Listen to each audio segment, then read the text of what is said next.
So we are going to pivot over to Peter and Margie. That they've been having a little bit of FaceTime here today, and this is their fourth day doing the nautical trivia quiz. So hang out, do the quiz with these guys. It's a lot of fun. You'll learn a lot. Peter, Margie, way you go. Hi, everybody. Hi. I'm Peter Benziger with the sales team on Atomic Tuna. And I'm Margie Benziger. I try to help Peter when clients are looking for a woman's perspective. And Wayne's right. This is our fourth day. We've had a lot of fun. A little bit of background. In college, my favorite course was etymology, which is the meaning and origin of words. So since I've spent pretty much most of my life associated with the sea and boats, I started realizing that many of the words that we use in our normal everyday language come from a nautical background, many of which come from Old English sailing ships. So today we're going to talk about and ask some questions about nautical trivia. I would invite anybody who has some neat trivia to send it to me later at Atomic Tuna. I love hearing from you. So we're just going to jump right in and get a pencil and paper, or get ready at least to put your answers onto the computer here. And you're going to see some polls, and you'll have a chance to look at the question and the answers and then mark your answers. So the first question is, a person or business is often said to have a clean slate. Where did this expression come from? All right, answer number one. The captain's quarters often had slate floors, which had to be cleaned daily. Or two, a clean slate indicated that the boat had tacked well through the wind. Or is it three? Meat aboard was cut on a piece of slate rock in the galley. Or four, refers to erasing the course and distance prior to the next watch. So we'll give you a few more seconds. Register your answer and hit submit. Okay, as they're coming in, I forgot to tell you that we made up 3 of the answers in every question. They're absolute total fabrications. And we hope we did a good job. And I think for the most part, we did. So now we'll share some answers here. And you'll see how everybody voted. So what's a clean slate? Okay, what's a clean slate? Well, prior to GPS and onboard computers, courses and distances were recorded on a slate, piece of slate with chalk. At the end of each watch, they were transcribed into the official's ship's log, and the slate was wiped clean for the next watch. It's come to mean something new or starting anew. So that's a clean slate. So those of you that thought it was number 4, you were right. Yeah, you were right. Okay, we're doing pretty good here. Now, this is another one where you've probably heard the expression. Where does the expression to be in close quarters come from? All right, close quarters. Pork was cut into quarter sections and served to the crew. Or does it refer to a barricade against attack? Or possibly sailing close to the wind. And last choice, sailors' lockers were divided into quarters. So what do you think to be in close quarters means? Register your vote, hit submit, and we'll let you know the answer. Okay, the votes are still coming in, but we will move on. Oh, they are still coming in. Okay. Oh, they're still dripping in here. Got to vote quickly. It's a fast game here. Aha. Well, I think we fooled them. We did fool you pretty well this time. The answer is number 2. A small wooden fortress or barricade was erected on the deck of a merchant ship when attacks by privateers were expected. Small openings called loopholes allowed the sailors to fire small weapons to protect the ship and, of course, themselves. Landside close quarters has come to mean in close contact or a small area. A loophole from the French I don't speak French, window, has come to mean a gap in law. So it started as a barricade on a ship and became almost a gap in the law too. Okay, next question. Oh, what happened here? I got to get the next question, got to pull it up. This is an easy, interesting one. because I have used this. We've been married 42 years, and I think I've used this and Margie's used it. But where does the expression to be cranky come from? I'm never cranky. Yeah. Am I? I'm not answering that on live Zoom. Nope. A crank is a crudely fashioned handle that often did not work. A crank was an unstable sailing vessel. A crank refers to a sailor's wife beckoning him with a crooked finger. Or were cranks cockroaches in the salt park? Ugh. So, what do you think to be cranky comes from? Register your vote. Oh, there's a lot of changes going on There's here. changing going on. And hit submit, and we'll let you know the answer. Okay, just a couple more seconds. Well, I actually made up the one that said refers to a sailor's wife beckoning him with a crooked finger, and you might guess where that why I made that one up. But okay, So the correct answer is number 2. In Dutch, the word krang or crank was an unstable sailing vessel. Due to a faulty design, the imbalance of her cargo, or a lack of ballast, a crank would heel too far in the wind.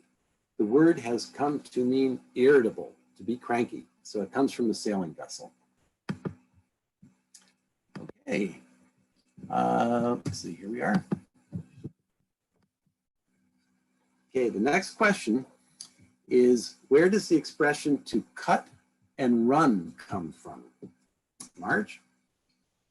All right, cut and run. When a surgeon made a cut, the blood would run. A jib with a good cut would run better with the wind.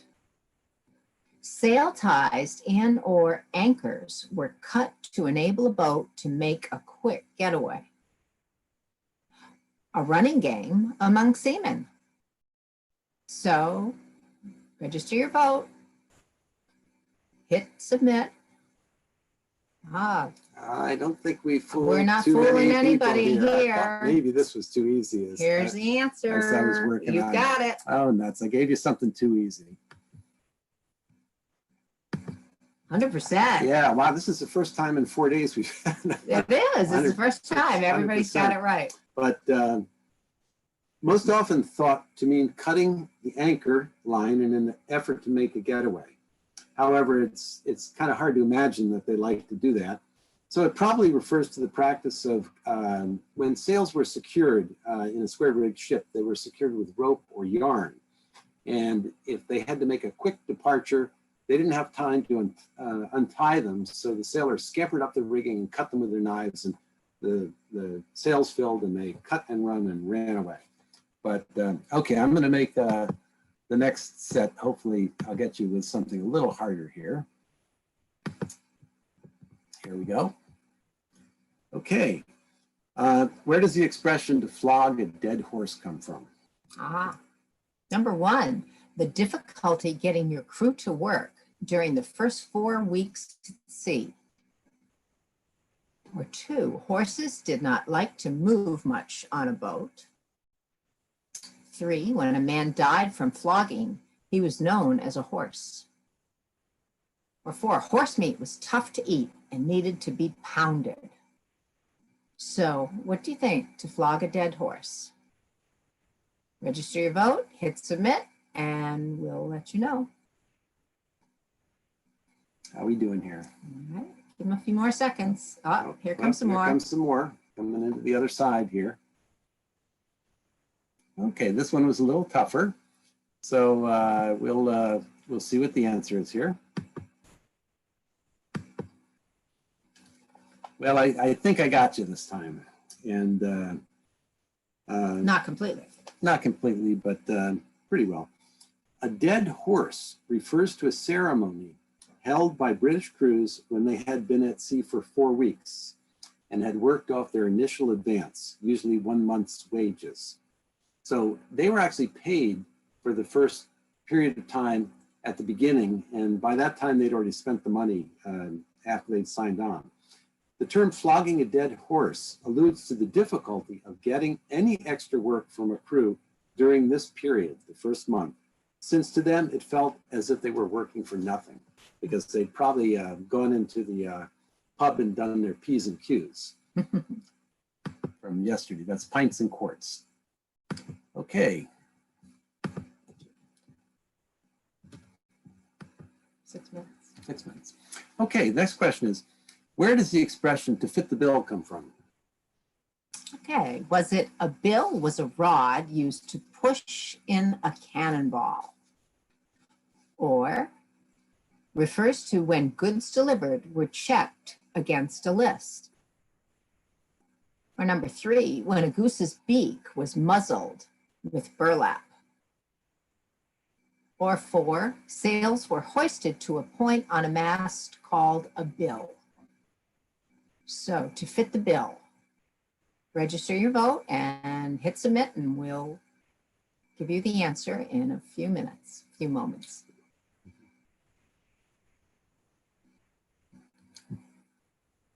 Okay, here we go.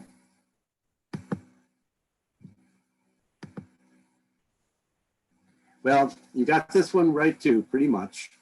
A bill of lading was signed by the ship's master, acknowledging receipt of specific goods and the promise to deliver them to their destination in the same condition. Upon delivery, the goods were checked against the bill to see if all was in order, so it all did fit the bill. But good voting that time.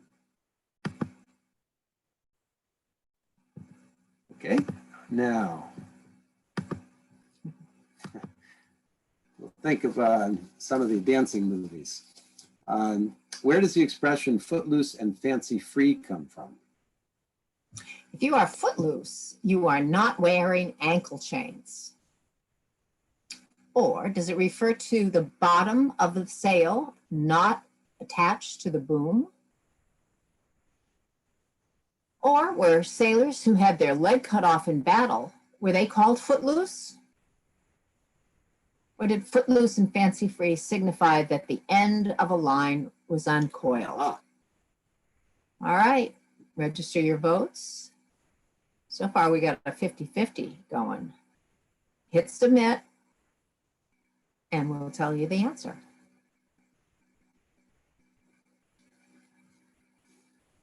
Okay, looks like we got a couple of you on this one too, but not everybody.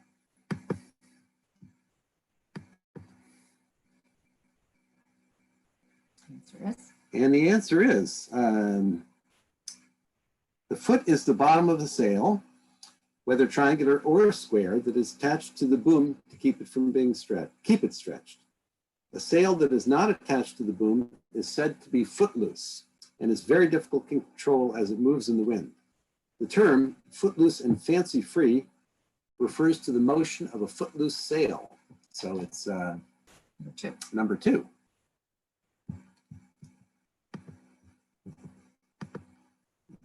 Where are we here?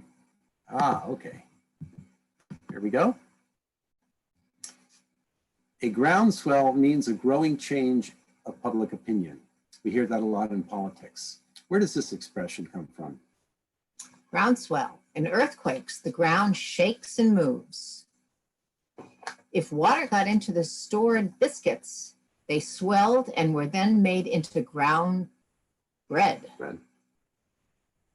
A well in the ground that produced good water was known as swell ground. Swell near a shoreline is caused by distant activities, such as storms. So which is the groundswell? Register your vote and hit submit.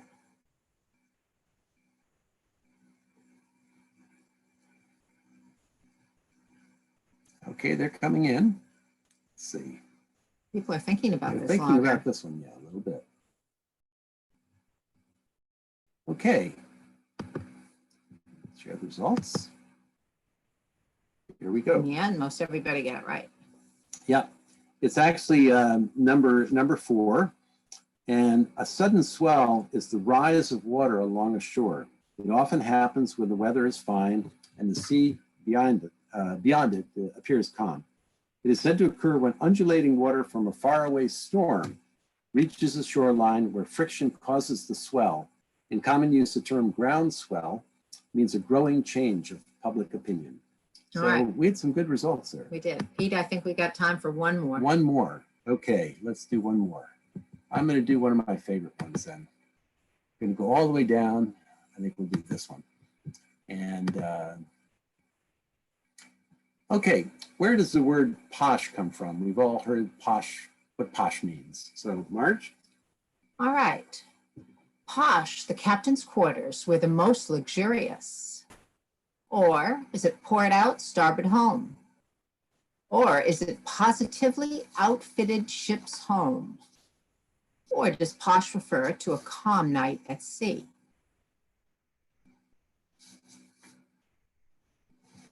All right, register your vote. Hit submit. And Peter's going to tell you the answers. All right, go Okay, ahead. here we go. End polling. No, we didn't fool many people. Well, okay. When the wealthy travelers left England for India by ship, they wanted to be on the port side of the ship to receive the morning sun, because that was the good side.